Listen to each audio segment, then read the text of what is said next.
আজকে হচ্ছে আমি ইলিশ মাছের লেজ ভর্তা বানাবো। তো লেজ ভর্তাটা হচ্ছে আমার অনেক ফেভারিট একটা খাবার। তো যারা আমার ভিডিওগুলো দেখেন অবশ্যই লাইক, শেয়ার অ্যান্ড কমেন্ট করতে ভুলবেন না। হ্যালো এভরিওয়ান, আসসালামু আলাইকুম। আশা করছি সবাই ভালো আছেন অ্যান্ড আমিও অনেক ভালো আছি।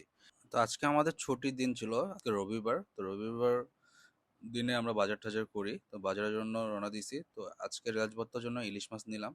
ইলিশ মাছ দুইটা অনেক বড় ছিল, প্রায় 1 কেজি, দুইটা 2 কেজি ছিল। তো বাংলাদেশে আমাদের দেশে ইলিশ মাছ যে পরিমাণ মানুষ ধরে, বা আমাদের দেশে পৃথিবীতে সবচেয়ে বেশি হয় আমাদের দেশে ইলিশ মাছ। তো বাংলাদেশে মানুষ ইলিশ মাছ খেতে পারে না, ইলিশ মাছ এত পরিমাণ দাম। কিন্তু বিদেশে এই ইলিশ মাছ দুইটা এত দাম না। এই দেশের মানুষ রপ্তানি করে, তারপরে দুইটা ইলিশ মাছ বাংলাদেশের টাকা পড়ছে আমাদের 2,000 টাকা। মানে 1 কেজি ইলিশ মাছ একটা পড়ছে, এক পিস 1,000 টাকা।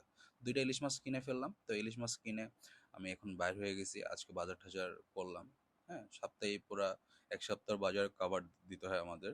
তো বাজার টাজার করার পরে আমি লেজ ভর্তা বানাবো। তো মাছ দুইটা আমি সুন্দর করে সাফ করে নিলাম। নেওয়ার পর হচ্ছে এখন মাছ দুটো পিস পিস করব। তো মাছগুলো ছোট ছোট করে পিস পিস করতেছি। তো মাছগুলো কাটতে আমার প্রচুর পরিমাণ প্যারা লাগছে। ফার্স্ট টাইম মাছ কাটলাম।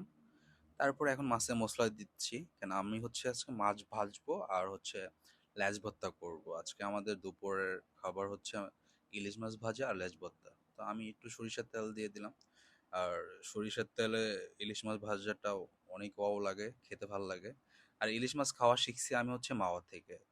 মাওয়াতে ইলিশ মাছ সবাই খেয়েছে কম বেশি। আমার মাওয়ার ইলিশ মাছ ভালো লাগে, সবচেয়ে বেশি ভালো লাগে মাওয়ার লেজ ভর্তাটা। তো ওদের ওই লেজ ভর্তাটা খাওয়ার পর আমার এই লেজ ভর্তার প্রতি একটা আগ্রহ জাগছে যে আমার লেজ ভর্তা খেতে হবে। তো মাঝে মধ্যে আমি খাই লেজ ভর্তা, ইলিশ মাছ বাসায় যখন আনে। তো এই দেশে ইলিশ মাছ কিনা আমরা প্রতি সপ্তাহে 2টা 3টা করে ইলিশ মাছ আনি, কেন ইলিশ মাছ সবাই পছন্দ করে। আর আমরা যারা আছি জায়গায় সবাই ইলিশ মাছ খেতে ভালো লাগে। তো নিজে লেজ ভর্তা বানায় নিজেই খেয়ে ফেললাম, অনেক মজা হয়েছে। তো আজকের মতন এতটুকুই। যারা আমার ভিডিওগুলো দেখেন অবশ্যই লাইক করবেন। আসসালামু আলাইকুম।